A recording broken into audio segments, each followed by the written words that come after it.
Hey, this is Ann with Gideon Gardens. I found a new project. I was reading this. I got this book over the winter, and I'm just now started to read it, called Deep Rooted Wisdom: Skills and Stories from Generation of Gardeners by Augustus Jenkins Farmer. And in this, I found a little excerpt on Bokashi Composting. Now, what Bokashi Composting is a bucket form of composting. I'm sure they do it other ways, but this is the way it was explained to me. You take a bucket and you put a spigot down at the bottom. And in the second bucket, I haven't done this yet, you drill holes in the bottom of the bucket, okay? And then this bucket goes into the other bucket, almost like a wicking system. And you put your compost, your kitchen scraps and stuff in here. And then there is a special inoculated bran that you sprinkle throughout your compost, and you let it sit for a couple weeks. You drain the leachate off of the bottom bucket and you put it in your compost. They say you can dilute it 20-1 and put it in your garden. But after a few weeks of sitting in this bucket, then you take it outside and you put it in what's called soil generators, which are usually just totes or something that the bottom's been cut out. You set on the ground. You mix the contents of this with some soil, and in a couple weeks you're supposed to have compost. So I already have everything that I need to do this project except for the spigot, and I can go get that. And they recommended the DIY ones that you have a gamma lid, which I have, because this is an anaerobic type system, so you want to keep the air out. They suggested you get a plate too that will fit the inside of the thing so that you can push the kitchen scraps down so that there's as little air as possible. So I have everything I need with the spigot to do this. The other thing that you need is the inoculated bran. Well, you can order it, but you can also make it. And after I searched Google and YouTube, I found a site by Brian McGrath. Let me get rid of this. And he shows you how to make the EM, or I even forget now what the but anyway, it is EM1, which is a lactobacillus bacteria that you can ferment on your own and mix it with bran. I also saw somebody take chopped up newspaper, mix it with newspaper.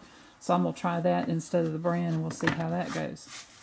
But you take this inoculated bran or newspaper and you sprinkle it in your kitchen scraps that you're putting in your bucket.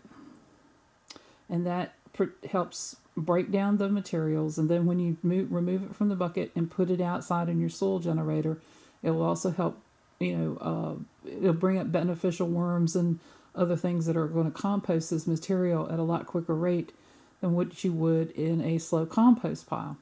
So, swinging back over here, this is rice starch water, and this is the first step of the process. Take a cup of rice and 2 cups of water, and you mix it together until you get that starchy, white water off of the rice. And you drain that off of the rice and put it in a container with a porous material over the top, and you let it set for 3 to 5 days. So this is the first step of my process in trying this Bokashi composting system. So if anybody else would like to join me on this, I will post links down at the bottom of this video on where to find out information on how to do the system, all the DIYs that I've found, and I'm going to try this out and see how it works. It looks like a excuse me, really fast way of doing compost. Also, this fermented EM is stabilized with molasses. It'll last 3 years. You can use it as a foliar spray for your plants.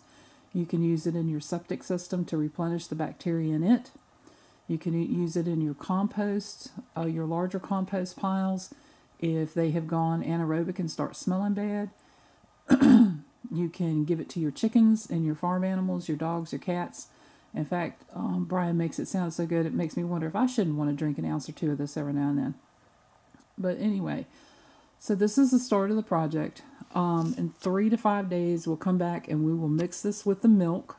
It is 1 part of the fermented starch water to 20 parts of milk. So when this finishes fermenting, we'll come back and we'll add the milk and go through that step. And I'm just going to take you through step by step and share my experiences of how this goes, how well it composts in the bucket, how much leachate I get out of it. If this stuff really, does help in my compost pile, because I've got a slow compost pile out there. I'll tell you how it works as a foliar spray. And I know you've seen Gracie on some of my videos. Gracie has some terrible digestion problems. She was a stray. They don't know how long she had been on the street, but she has a very delicate digestive system. So they say that the cheese from the second part of this process is very good to feed your dogs and cats for their digestive problems. So we're going to see if that works. So join me on this adventure, and maybe after looking at all the information and the other links to the DIYs, maybe somebody will join me in doing this. And I'd like to hear about your experiences as well. So thanks for watching. And like I said, this is step 1. And I won't do a DIY on the buckets because that's pretty self-explanatory. First bucket has holes, a gamma lid. Second bucket has a spigot at the bottom. Simple, easy stuff. So anyway, again, thanks for watching, and God bless, and we'll see you on the next step.